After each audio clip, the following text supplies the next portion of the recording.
ఈరోజు 'ఆంధ్రజ్యోతి' చూస్తే ఇది 'ఆంధ్రజ్యోతా', 'సాక్షా' అనే డౌట్ చాలా మందికొచ్చింది. హ్మ్. ఎందుకంటే 'సాక్షిలో' ఈరోజేమి చంద్రబాబు మీద పెద్దగా లేదు. ఒక హ్మ్. చిన్న అరాచకాలని, పులివెందులకు సంబంధించిన న్యూస్ తప్ప ఫ్రంట్ పేజీలో ఏమీ లేదు. ఓకే. 'ఆంధ్రజ్యోతి'లో చూస్తే ఫ్రంట్ పేజీలోనే చంద్రబాబుకి పిచ్చి పట్టింది చంద్రబాబుకి. పీ4 పిచ్చిలో చంద్రబాబు అని ఒక పెద్ద టైటిలు. దాని కింద అటెన్షన్ చంద్రబాబు. నిబంధనల చట్రంలో రాజధాని ఫ్లాట్లు అనేది ఇంకొక పెద్ద ఐటమ్. ఈ 2 ఐటమ్స్ చూస్తే ఇది మనం ఆంధ్రజ్యోతి చదువుతున్నామా, సాక్షి చదువుతున్నామా డౌట్ చాలామందికొచ్చింది. ఓకే. ఫేస్‌బుక్‌లో మిగతా చోట్ల పోస్టులు పెడుతున్నారు. నిజానికి ఏందంటే మనకు తెలుసు ఆ 2 పత్రికలని రాజశేఖర్ రెడ్డి ఫస్ట్ హైలైట్ చేశాడు. 'ఆంధ్రజ్యోతి', 'ఈనాడు'. అక్కడి నుంచి మిగతా మీడియా 5 అని జగన్ అంటుంటాడు. టీవీ5 ఇవన్నీ కలుపుకొని. సో, ఆహ్, తెలుగుదేశానికి అనుకూలంగా ఉన్న పత్రికలని మనకు తెలుసు. ఎంత వాళ్ళు కాదని వాళ్ళు చెప్పినా గూడా ప్రజలకి తెలుసు. అలాంటి తెలుగుదేశానికి అనుకూలమైన పత్రికగా ఉన్న 'ఆంధ్రజ్యోతి' సాక్షిలాగా చంద్రబాబు పథకాల్ని ఎందుకు ఇట్లా విమర్శిస్తుంది అనేది ఇప్పుడు చర్చనీయాంశమైంది. ముందుగా అసలు ఈ పీ4 పథకం అంటే ఏంటి? దాన్ని రాధాకృష్ణ ఏ యాంగిల్ నుంచి ఖండించాడు, తప్పని చెప్పాడు అనేది ముందుగా చెప్పుకొని దాని తర్వాత అమరావతి విషయానికొద్దాం. సో, పీ4 అంటే అర్థమైందంటే పబ్లిక్, ప్రైవేట్, పీపుల్ పార్ట్నర్‌షిప్. 4 పీలొస్తాయి కదా! పబ్లిక్కు, ప్రైవేటు, పీపులు, పార్ట్నర్‌షిప్. ఓకే. అందుకని పీ4 అని పెట్టాడు చంద్రబాబు. సో, ఈ పీ4 అనేది అర్థమైందంటే పబ్లిక్కు పబ్లిక్ అంటే ప్రజలు, సిటిజన్స్. ప్ర ప్రైవేట్ అంటే కార్పొరేట్ సంస్థలు కావచ్చు, ఎనీ డబ్బున్న ప్రైవేటోళ్ళు, రిచ్ పీపుల్, గవర్నమెంట్. వీళ్ళ కలయికతో ఏర్పడిన ఒక పథకం.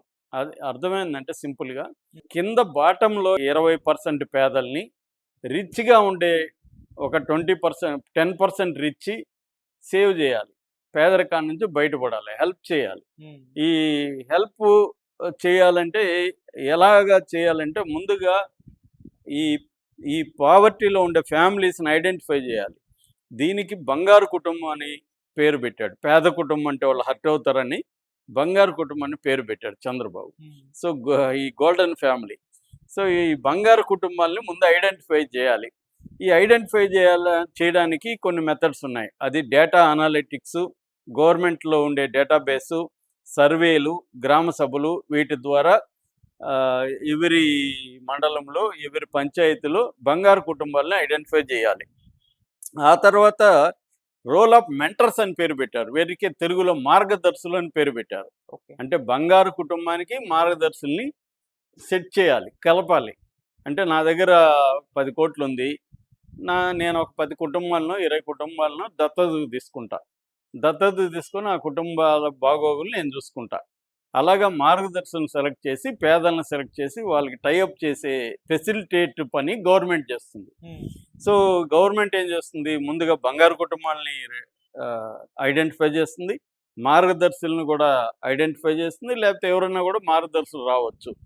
సో, నేను అడాప్ట్ చేసుకుంటాను. ఐడెంటిఫై చేసినాక వీళ్ళని కలుపుతుంది. ఈ కలపడానికి ఏ పద్ధతులంటే ఒకటి పీ4 సొసైటీ అని ఒకటి ఏర్పాటు చేసింది. దానికి యంత్రాంగాన్ని పెట్టింది. అట్లాగే డీటెయిల్ ప్లాట్‌ఫార్మ్ కూడా పీ4 డీటెయిల్ ప్లాట్‌ఫార్మ్ ఒకటి పెట్టిందనమాట.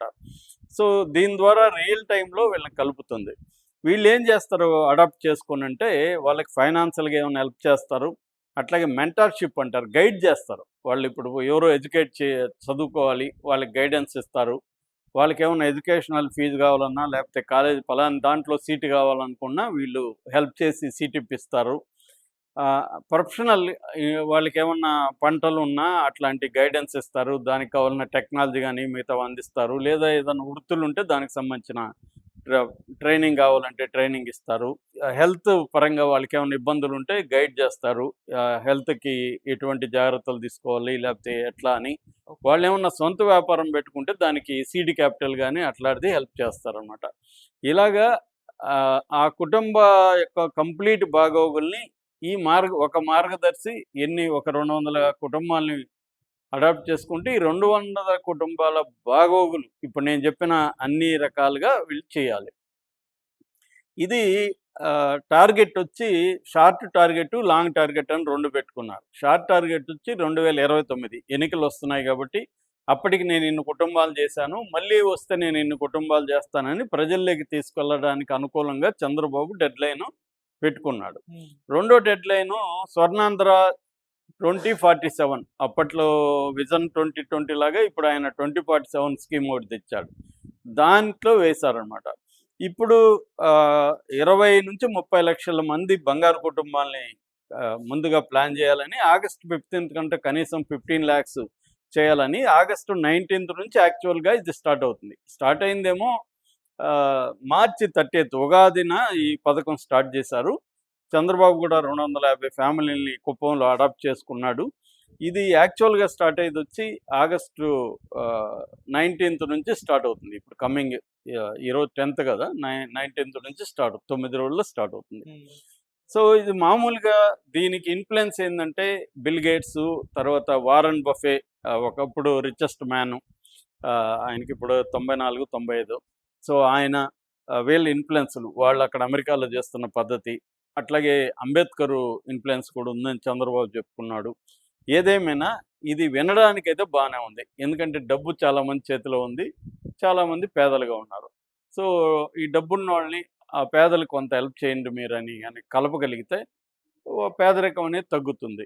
ఎందుకంటే ఓన్లీ డబ్బులిచ్చేసేది కాకుండా ఆ కుటుంబానికి సంబంధించి సమగ్రంగా సహాయం అందుతుంది కాబట్టి ఆ కుటుంబం మెల్లగా అభి పేదరికం నుంచి బయటకొచ్చే పరిస్థితి ఉంది. మామూలుగా థియరాటికల్‌గా చూస్తే ఇది మంచి స్కీమే. ఇప్పుడు మేము 37 స్కూల్స్‌ని కుప్పంలో ఒకసారి పైలట్ ప్రాజెక్ట్ కింద క్లస్టర్ స్కూల్స్ అనే కాన్సెప్ట్‌లో మేము సర్వేకెళ్ళాం.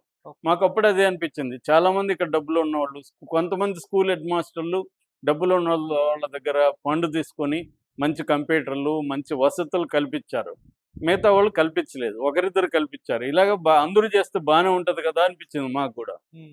సో, చంద్రబాబు ఇలా చేయడం అనేది నిజానికి థియరాటికల్‌గా అయితే బావుంది. ఇలా చేయడంతో దీంట్లో ఏం తప్పు లేదు.